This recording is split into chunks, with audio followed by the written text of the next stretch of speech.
안녕하십니까. 전종희 목사입니다. 1월 20일 금요일 매일 성경 묵상입니다. 마태복음 1장 18절에서 25절입니다. 예수 그리스도의 나심은 이러하니라. 그의 어머니 마리아가 요셉과 약혼하고 동거하기 전에 성령으로 잉태된 것이 나타났더니 그의 남편 요셉은 의로운 사람이라 그를 드러내지 아니하고 가만히 끊고자 하여 이 일을 생각할 때 주의 사자가 현몽하여 이르되 다윗의 자손 요셉아 너의 아내 마리아 데려오기를 무서워하지 말라. 그에게 잉태된 자는 성령으로 된 것이라. 아들을 낳으리니 이름을 예수라 하라. 이는 그가 자기 백성을 그들의 죄에서 구원할 자이심이라 하니라. 이 모든 일이 된 것은 주께서 선지자로 하신 말씀을 이루려 하심이니 이르시되 보라 처녀가 잉태하여 아들을 낳을 것이요 그의 이름은 임마누엘이라 하리라 하셨으니 이를 번역한즉 하나님이 우리와 함께 계시다 함이라. 요셉이 잠에서 깨어 일어나 주의 사자의 분부대로 행하여 그의 아내를 데려왔으나 아들을 낳기까지 동침하지 아니하더니 나음의 이름을 예수라 하니라. 아멘. 오늘은 임마누엘의 성취이신 예수님 이 땅에 나심, 임마누엘의 성취이신 예수님 이 땅에 나심이라는 제목으로 묵상 나눔을 갖겠습니다. 오늘 본문 18절에 예수 그리스도의 나심은 이러하니라. 예수 그리스도의 이 땅의 나심은 이러한 거랍니다. 그리고 쭉 나오죠. 그 예수님의 이 땅에 태어나심은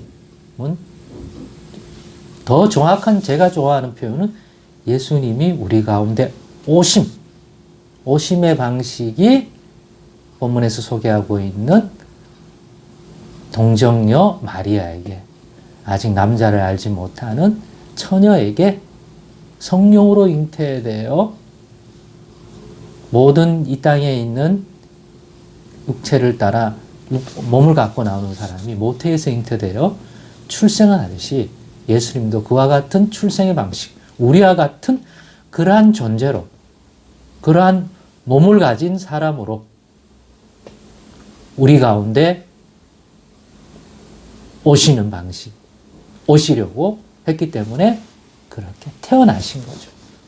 그러나 우리처럼 다윗의 후손, 아담의 후손으로서 제 가운데 태어난 게 아니라 죄가 없으신 혈과 육을 따라 난 자가 아닌 성령에 의해서 우리와 같은 몸을 입게 되는 잉태를 마리아라고 하는 여인의 태중에서 조성되어져서 그 몸을 입고 나오셨으니까 예수님이 이 땅에 계실 때 그 몸은 우리와 똑같은 사람인 거죠.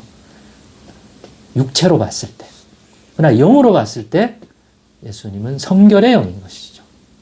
우리와 같은 죄에 매여 있지 아니한 죄의 종이 아닌 죄 가운데서 태어나지 않은 그런데 예수님이 그 죄를 짊어지고 죽으셨다는 것은 자기 죄가 아닌 우리의 죄, 세상의 죄를 짊어지신 죽음이 될 수 있는 거죠. 이 모든 것들을 이루는 그게 예수님의 탄생의 내용인 거죠. 왜 저렇게 탄생하셨을까? 사람들은 몰라요.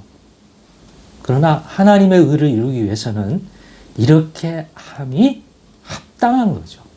누구예요? 사람에게 아니라 하나님의 의에 합당한 거죠.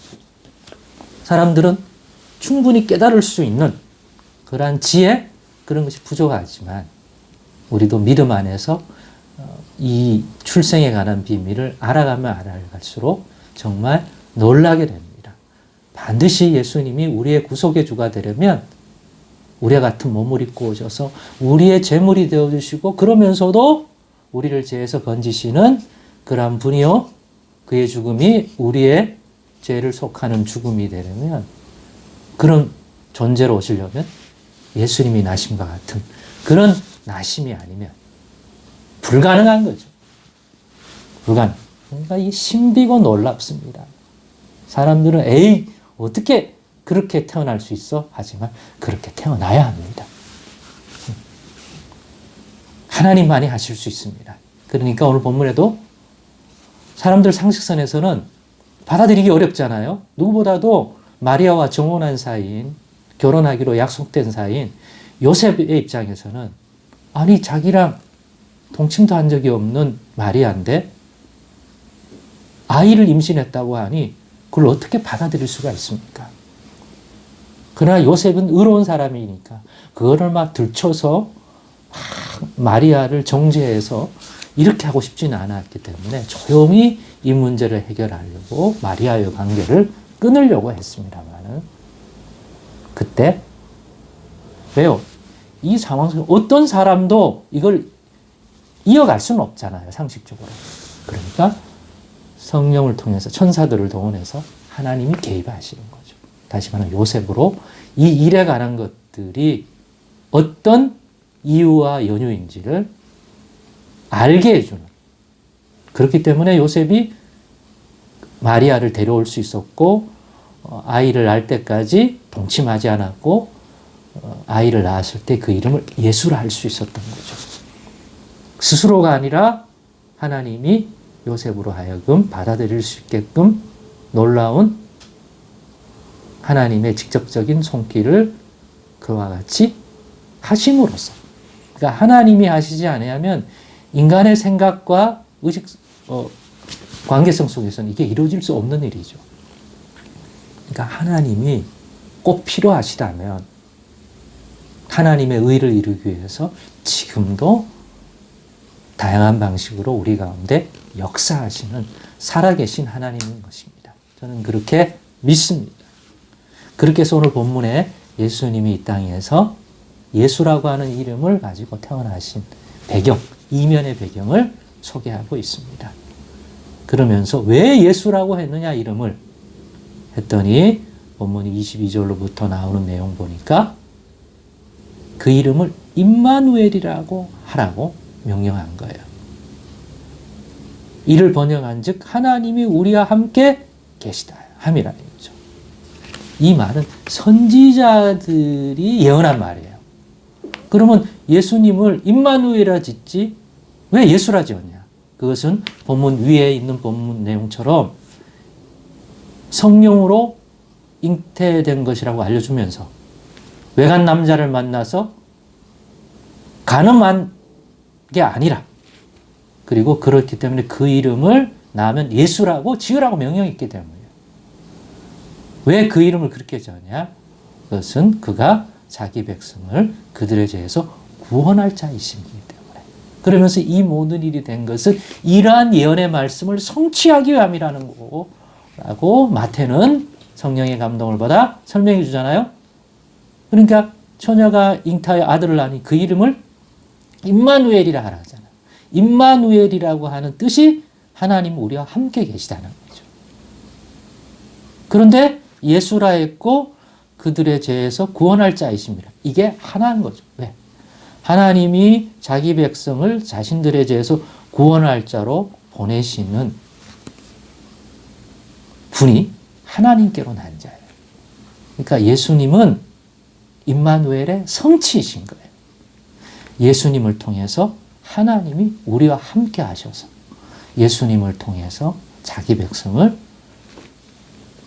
죄 가운데서 건지시는 일을 하는 그러한 분이라는 것이고, 그래서 그 이름을 그러한 구원자라는 이름을 가지신 하나님이 구원하신다고 하는 의미를 가진 예수라고 하는 이름을 짓게 한 건데, 바로 그분의 그 이름과 실제로 행하는 삶이 선지자들이 한 임마누엘이라고 하는 이러한 것을 성취하는 그러한 분이라는 거죠.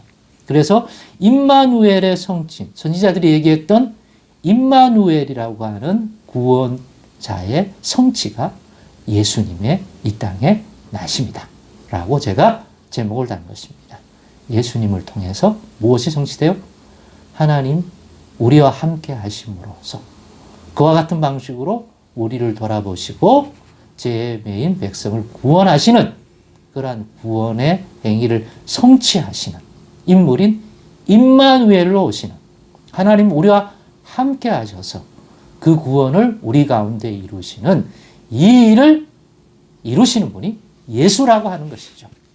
우리는 예수 안에서 하늘이 아니라 우리 가운데 계셔서 우리 가운데 계신 그 하나님이 우리 가운데 계셔서 우리를 돌아보시고 우리에게 구원을 주시는 그러한 사역, 그러한 성취를 이루시는 분이 예수님입니다. 즉 예수님을 통해서 우리는 하나님이 우리 가운데서 우리를 돌아보시는 그 구원, 그 은혜, 그 돌봄을 받을 수 있게 됩니다. 2023년 한 해 더욱 예수님 안에서 하나님이 우리와 우리 가운데 함께 하셔서 베푸시는 은혜를 더 온전히 누리는 그런 한 해가 되기를 간절히 소망하고 예수님에 대한 그런 믿음이 더 깊어지고 풍성해지고 충만해지기를 간절히 바랍니다. 기도하겠습니다. 하나님 감사합니다. 예수님이 누구시고 예수님의 나심이 어떤 의미인지 더 깊이 묵상하고 깨달아 올 한해는 더욱더 예수 안에서 이 구원, 이 생명 누리게 하여 주옵소서. 예수 그리스도의 이름으로 기도드리옵나이다. 아멘.